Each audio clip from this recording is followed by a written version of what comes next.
ആനന്ദത്തിൻ നാളിത വന്നു, ആമോദത്തിൻ ദിനവുമണഞ്ഞു. നാഥൻ നൽകിയ മുത്ത് റസൂലിൻ മീലാദിൻ തിരുസുദിനമണഞ്ഞ്. മണ്ണും വിണ്ണും മർഹബ പാടി, കിളികൾ നൂറില്ലാരവമോദി. പാരിലാകെ മദ്ഹുകളൊഴുകി, ഇശലിൻ കന്നൽ വീശുകയായി.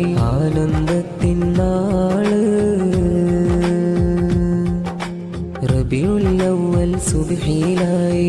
ആമിന ബീതൻ കൺമണിയായി, ഹാഷിം വംശ ഖുറൈശിലായി.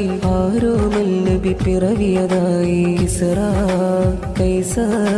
കിസ്റ കൈസർ കോട്ട തകർന്നു, സാവ തടാകം വറ്റി വരണ്ടു. ബിംബങ്ങൾ തലകുത്തന വീണു, അനവധി അജബുകൾ അന്ന് നടന്നു. കുഫറിൻ ഹുങ്കും ആകെ തകർന്നു, പാരിൽ പരിമളമാകെ പരന്നു. ആനന്ദത്തിൻ